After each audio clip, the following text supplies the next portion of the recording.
Hello everybody, it's I, Web Fox, and welcome to Fit to Read. We're starting off with, from DC, G.I. Zombie Future's End one-shot. I don't know much about the G.I. Zombie, but I did read the first issue of his new 52 series, and I thought it was okay. Then I started reading preview information about the upcoming issues of G.I. Zombie, and so it got me intrigued. I picked up this one-shot, and it was almost alright. So apparently some stuff has happened since I've read issue 1, and there's a bit of a zombie apocalypse starting. And it's up to G.I. Zombie to get a doctor to find a cure using his partner as a test subject, since apparently she's a zombie at the moment.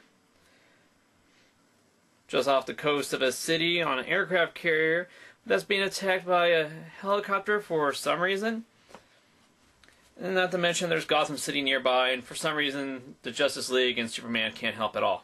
I got this reflective cover one here where you got like 2 images there if you just turn it just right for $4.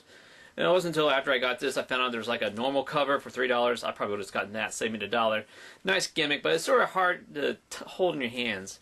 As for the art, it's just not as good as the issue 1 I read, where issue 1 was more of a photorealistic sort of art style, faces and stuff. This one is more of a almost half that, but with a lot of blur to it and not too much detail. It's kind of interesting to see some of the G.I. Zombie's powers, but there's gotta read the other issues, I feel, to really know what's going on. This one shot, I don't know what this future end thing is about, but apparently it's something that I'm not into. But I am the zombie, so I will be trying to catch up on G.I. Zombie if I can. So let's stick with the whole let's stick with this zombie thing, and move on to the Simpsons Treehouse of Horror 20, or in this case, Treehouse of Zombies, from Bongo. Now, of all the years that Simpsons has been around, I think I probably read like about 2 or 3 other Simpsons comics, and those were when I was just a kid, and I was barely even understanding the show. So I just stayed away from the comics, be it continuity or how it's not really connected to the show. I don't know what they were doing, but it was amazing to see that they're still lasting, and every free comic book day I pick up the issue, but I don't read them. Of course, this one caught my eye when it had zombies. Caught me a little off guard when I saw it was at a $5 price tag, but it does feel like a hefty issue with 4 zombie stories in it. There's one sort of a what if, The Walking Dead, which took place in Springfield. There's a parody of Sharknado, but with zombies. There's a parody of What If Dawn of the Dead happened in Springfield. And then there's a little bit of a unique zombie story at the end that sort of ends with a reference to a zombie video game. Artwork is very Simpsons. The stories are mostly good. There's actually 1 or 2 of them are actually very good in this. And I gotta say that I was laughing out loud quite a bit at some of the jokes and references they throw in here. So this is a very good pickup.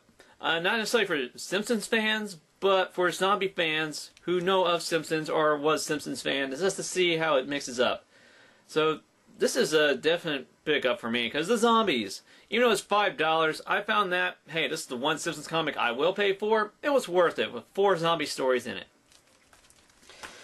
And so we're moving off from zombies, and we're going to Godzilla Cataclysm issue 2 from IDW. Picking up right where issue 1 left off, it's Godzilla vs. Biolante. Yes, Biolante. Isn't she beautiful? Those 2 are not the only monsters involved, but there's not really too many others that are seen. We get a little bit more detail of how society goes on now, and how the world sort of crept towards this cataclysm. This issue drops in little seeds of the story in the future issues of this 5-issue miniseries. So what story that it will be giving us, we are getting little hints at right now. And as for the artwork, it's just as good as the last one. Sort of like everything's in sort of a gradient brownish red, sort of. But there's a scene in there at night where the shadows with the fire is quite nice. And when you see some special effects or certain things that need to be pop out on the page, the color detail is very nice on them. So the artwork's pretty good, the story is moving along, and the monsters are being monsters, and that is just awesome. So those are the 3 issues I got for whatever week this is now. So thanks for watching.